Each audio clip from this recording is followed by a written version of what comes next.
So for today's video, itong vlog na to is medyo nakakalungkod kasi yung latest vlog natin, pinilit ko lang siyang i-upload kasi nanghihinayang ako sa binilag ko dahil nga yung phone ko is nagkaka-problem na. So, nung nakaraan pa talaga may problem yung phone ko. Nung nadapa si Gab, nahagis ko yung phone ko na yon kasi para lang isave si Gab. So, nabasag yung phone ko na yon and after nun, magkakaroon na siya ng problem. Hindi ko na siya natatouch. Kailangan ko na siyang i-rotate pag may gusto akong i-touch, pag hindi natatouch yung letter. So, kailangan i-rotate ko muna siya.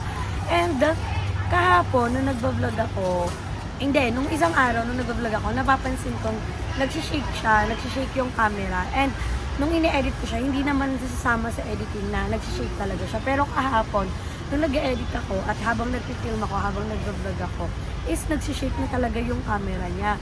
So parang nag-worry ako na sana patapusin niya muna ako mag-vlog, patapusin niya muna ako mag-edit para makapag-upload ako. And may time na hindi ko na siya nagagamit. Kaya nakikipag-vlog lang ako sa cellphone ni Jessica, nakikira mo ang cellphone ni Joben, ni Nimuel, ang mga bayot nila Andrew, nila Aye, ayan. So yung mga everyday upload ko, pag maganda yung quality, isa yan sa cellphone ng mga bayot. It's either ni Aye, ni Andrew, basta yung mga bayot talaga. And ayun, kagabi, sumuko na talaga yung phone ko.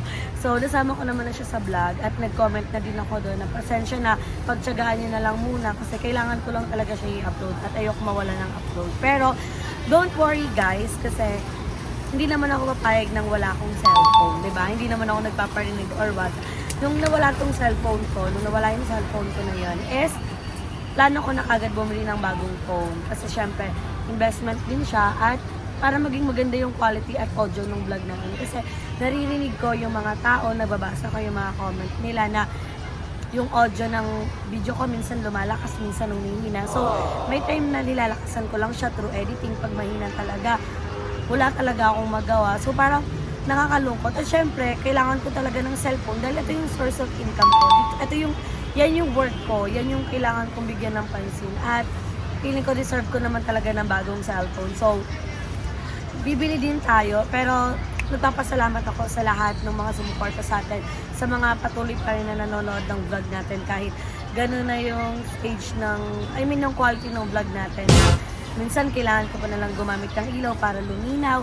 Minsan pag nag-live ako, sinasabi nila malabo, which is malabo na talaga kasi parang hindi na talaga working yung phone na yun. Pinipilit ko na lang siyang lumaban. So, matagal-tagal na din yung cellphone na yun. Pandemic pa yung phone na yun. So, parang mga 2020 ko yun binili. So, 2024 na, na siya, 4 years na siya. 4 years na yung phone na yun. So, maglalaan tayo ng pera para bumili tayo ng bagong cellphone. So, siguro i-upload ko yung, na yun, pagkabili natin. Siguro mga 2 days pa kasi may pending pa akong 2 vlog. So, i-upload muna natin yun bago natin, pakita sa inyo yung ating bagong phone. And now, nandito kami sa Baclaran Church. Gusto nyo, dito lang ako nag-vlog sa may gilid kasi nga, sa bahay, sobrang kulit ni Gab, ang ligalig ng pamangkin ko, hindi ko sila masabi kasi naglalaro sila. Kaya sabi ko, sige, dito na lang ako mag-intro at medyo nag-iingat tayo kasi syempre, sobrang dami talagang tao dito, sobrang crowded na tao. At nandito kami ngayon sa Baclaran Church para magsindi ng kandila at mag-pray kay Lord kasi wala namang bayad yung prayers, diba? So, dito kami para magpasalamat sa lahat ng blessing na binigay mo sa atin. At alam mo yun, God will provide talaga kasi naranasan ko siya netong mga past few weeks na feeling ko wala na talaga pero biglang may nagpro-provide kaya thank you so much Lord talaga. Kailangan lang talaga natin maniwala at manalig sa Kanya. So,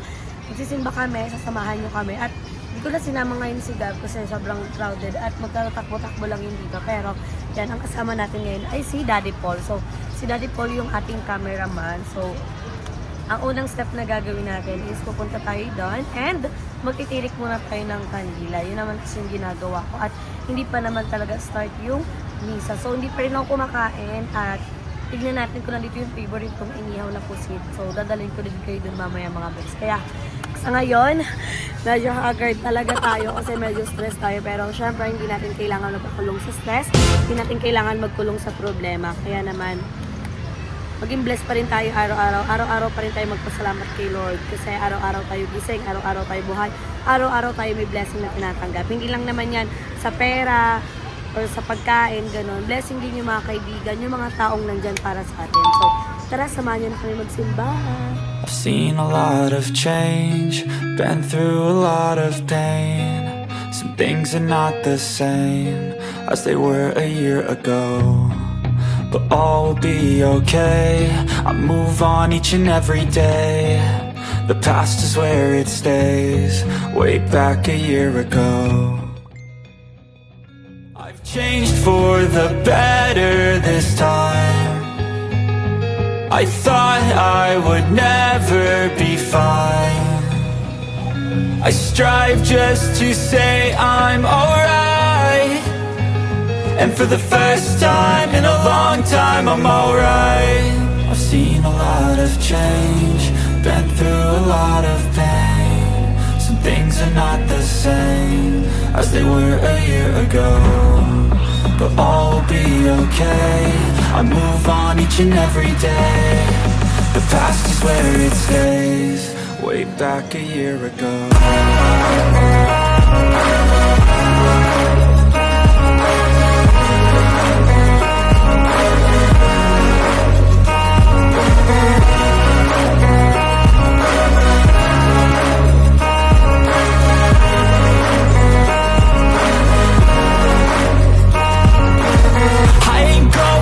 I'm not falling. I'll push all my chips and call all in. I'll bet on myself, you keep stalling. I hear destiny and it's calling. I'll keep my head up high through the downs and lows, and we're all going life. Still nobody knows, but I'ma choose what's right and take what comes and goes. And ain't no one in life holding me back no more.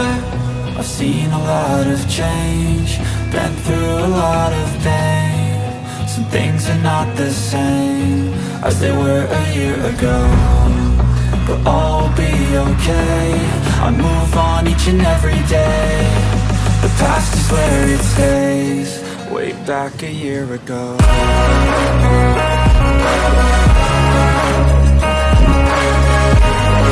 Sinasabi ko sa inyo, magkano ito ate? 20 yung magkano. Dito po. Saan po? Sa dito po. 20 din.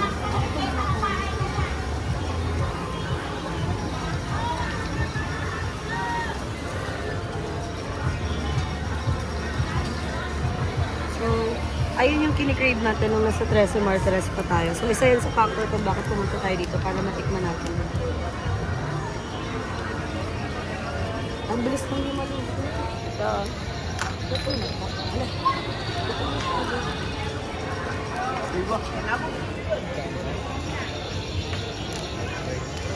Dala dito.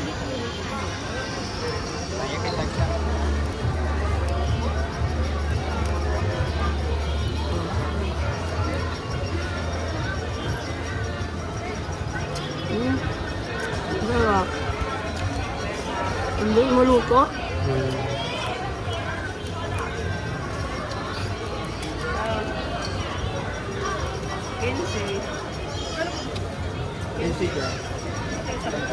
Sarap na lang itong apat na to. Mabilis naman siya maluto. So si Daddy Paul din kakain nito. Isa po. Isa po dyan.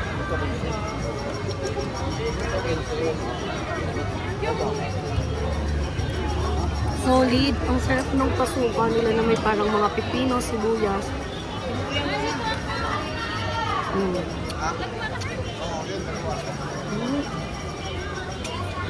Dinudumog sila ate dito kasi ang mura lang, tapos ang sarap talaga.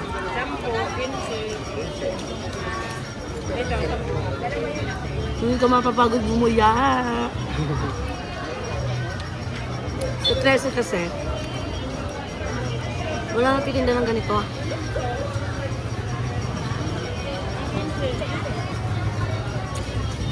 May dalawa pa tayo. Masarap. So, sa halagang 60 pesos, nabubusog na tayo.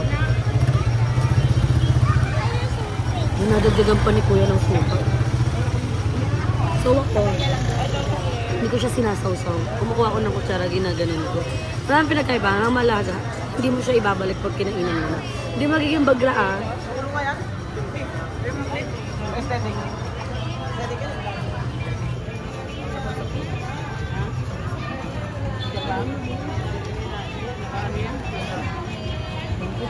Ito naman, hindi ko alam, parang malilit na squid to. Hindi lang ito galamay, no? Ang sarap. Legit yung kasarapan niya, guys.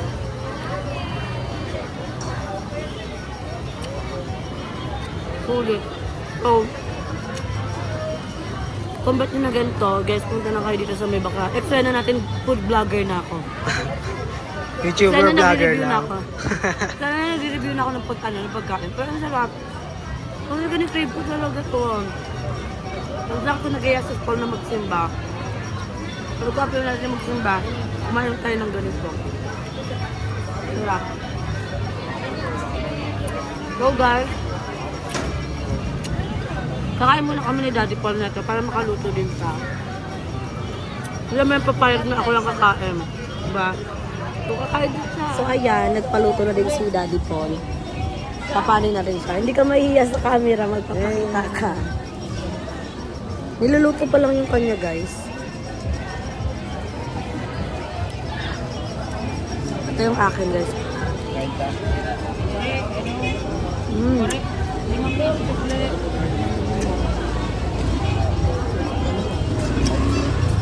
Sarap. Sulit, guys, sulit. Tubig gusto mo?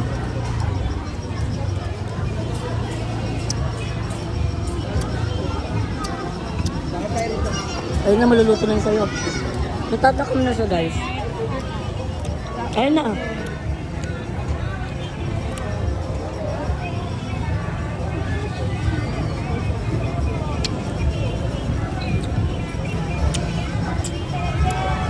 Tikman mo, Daddy. Kamusta? Ba? Ang sarap niya, guys. Gusto ko pa? So, ayan mga Bex, nakauwi na kami dito. At yan, after namin magsimba, kumain lang din kami. And, umuwi na din kasi parang rest day talaga namin tong araw na to dahil sobrang nakakapagod, sobrang nakaka-drain talaga mag-everyday upload. Pero ganun pa man, wala tayong dahilan para mapagod in life. So, parang kailangan ituloy-tuloy na natin to kasi nasimulan na din naman natin siya. At atong vlog na to, is-share ko lang din naman sa inyo. Sinama na din natin sa prayers natin yung magkaroon ng good health, patuloy na i-bless tayo ni Lord, ingatan yung family, friends natin, mga taong mahal natin sa buhay, at i-bless pa tayo araw-araw talaga ni Lord. At yun nga, tulad ng sinabi ko dito sa vlog na to, magkakaroon na ng solusyon yung pagwala ng cellphone natin kasi bibili nga tayo ng bago at excited naman akong i-share sa inyo yon yung pagbili natin ng bagong cellphone. So, atong vlog na to ay medyo maikli lang, hindi katulad ng normal vlog natin everyday, pero ilalaban pa rin natin kasi sayang naman. So, dito ako ngayon sa bahay ng mga kaibigan ko sa Tom's World. Sa Tom's World. Namiss ko yung mga Tom's World ko. Guys, kung naalala niyo yung Tom's World, yun yung mga kasama ko nagbablog before matapos yung taon. At ayan, nilutuan tayo ni Ate Bangs. Kala mo para sa atin talaga yun, ang kapalang mukha. Nagluto si Ate Bangs ng pesto. And, ito na yung magiging dinner natin. Ay, hindi. Meron pa palang lechong manok. Malos na lang, ano na lang talaga sa The Biggest Loser. At, pero ayan, ito yung pakainin natin bread. Kasi nag-crave talaga ako sa tinapay. At, sobrang sarap talaga nung kinain namin sa Baklaran. Alam niyo yung inihaw na puset? Oo, prito. Si Prito. Inihaw ba? Ay, sus! Agagagagagay. Yun nga, iniihaw. Tapos ang daming sibuyas. Ang sarap-sarap nito. Pero nakaapat lang ako. Ikaw di magkano? 3?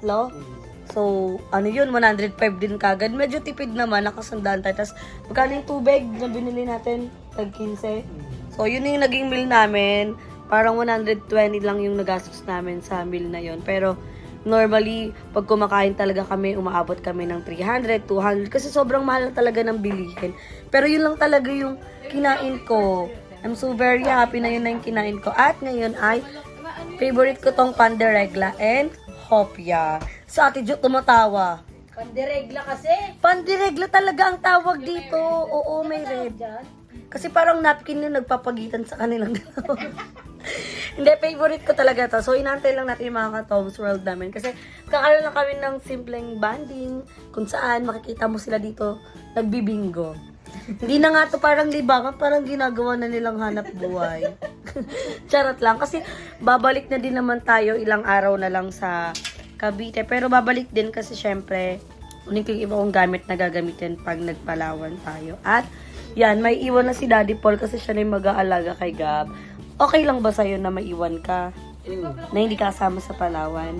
Yun naman yung maganda kay Paul kasi hindi siya katulad ng mga ex ko. Kasi sinabi ko na yun sa kanya na kung nasan ako, dapat nandun din yung mga ex-boyfriend ko. At ayokong magaya siya sa ganun. At mas pinili niya na lang din na alagaan si Gab, mag-check kay Gab. Kasi bukas din pala may gagawin kaming errands dahil sa bahay.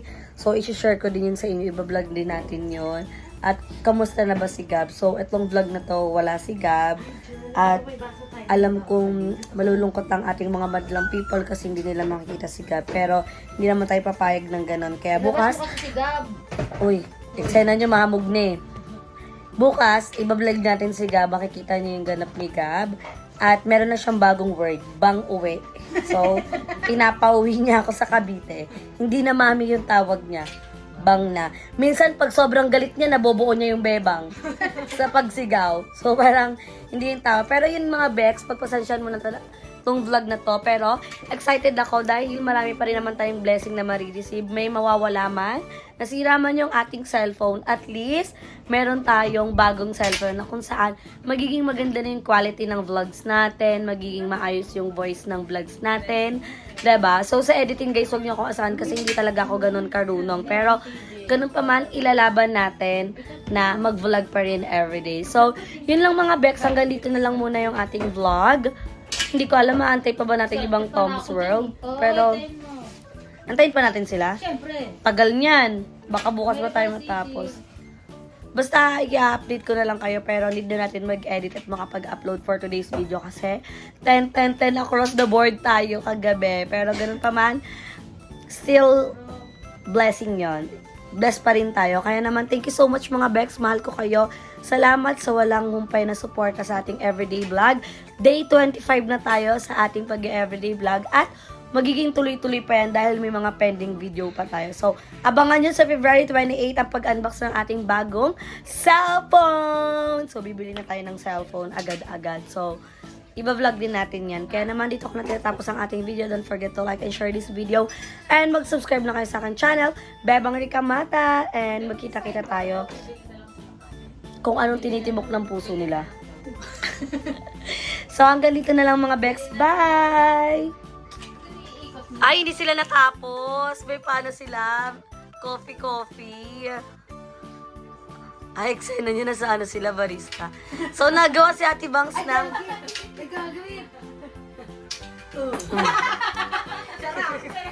Sayang yun. Dapat mo na di ba mauna sa dulo? O, sa dulo. Ala, gagag. Perfect yung pagkakadrip. Perfect yung dripping niya. Ala, over the sweet na yan. Ayun o.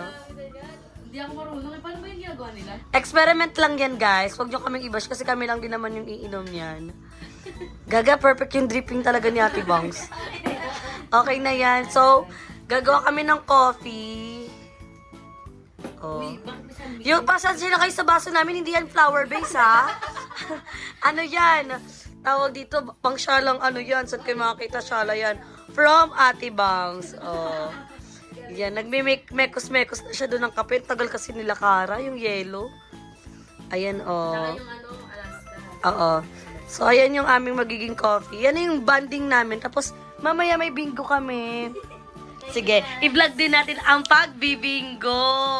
Kahit konting clip lang para umaba yung vlog natin ngayon. Diyan lang pa yung mga friend ko, Tom's World. So, ang dami pala namin pagkain. Magkakape tapos magtatang. Tae nga siya. Kapag... Thank you. Ganyan po kabait si Kara. Kahit nagbigay ka na po ng pambili. sasabihin niya yung price, tapos siya na yung sasagot. Thank you, boss! Hi ka naman sa vlog ko. Uy, pang-bingo ko yan! Hi ka sa vlog ko. Hi! Pang-bingo ko yan! Scammer ka naman. Scammer! Makikita niyan sa...